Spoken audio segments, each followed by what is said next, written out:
மக்களாட்சியின் மீது பற்றுடைய இந்திய குடிமக்களாகிய நாம் நம்முடைய நலன் கருதும் மரபுகளையும் சுதந்திரமான நியாயமான மற்றும் அமைதியான தேர்தல்களின் மாண்பையும் நிலைநிறுத்துவோம் என்றும் மேலும் ஒவ்வொரு தேர்தலிலும் அச்சமின்றியும் மதம் இனம் சாதி வகுப்பு மொழி ஆகியவற்றின் தாக்கங்களுக்கு ஆட்படாமலும் அல்லது எந்த ஒரு தூண்டுதலும் இன்றியும் வாக்களிப்போம் என்றும் உறுதிமொழிகிறோம்.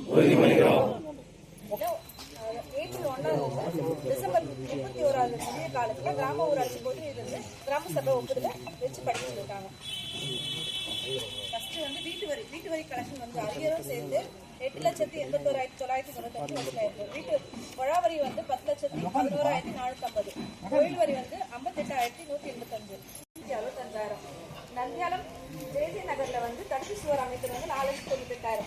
நந்தியாலம் அண்ணா நகர்ல வந்து 1வது குறுக்கு பேர்ல வந்து சிமெண்ட் சாலை மற்றும் கல்வெட்டு வந்து 4,95,000.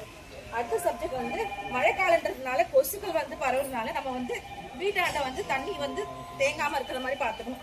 சுத்தமான தண்ணியில தான் வந்து கொசுகள் உற்பத்தி ஆகிறதுனால தெளிந்த நீர் தொட்டியோ பயனற்ற பானைகளோ கிராம ஊராட்சியில வந்து பணிகள் மேற்கொள்ள வந்து பொது ஜனங்களோட வந்து ஒன்று சேர்ந்து கேம்பெயின் மாதிரி அரேஞ்ச் பண்ணிட்டு அவங்களுக்கு என்னென்ன தேவை ஒரு வரைபடம் மாதிரி வரைஞ்சு எந்தெந்த தெருவில் என்ன தேவைன்னு சொல்லிட்டு பண்ண சொல்லியிருக்காங்க. அடுத்து வந்து தொழிலாளர் வரவு செலவு திட்டம் நம்ம என்ஆர்ஜியில வந்து 25-26 கிராமங்களில் உள்ள மிகவும் ஏழ்மையான குடும்பங்களை கிராம சபை மூலமாக தேர்வு செய்து தேசிய ஊரக வேலைவாய்ப்பு இயக்கம் மூலமாக நடுவு விலை குறைப்பு பாயில் யூஸ் பண்றோம். யாரும் வந்து வெளியில வந்து மலம் கழிக்கிறதுலன்னு 2000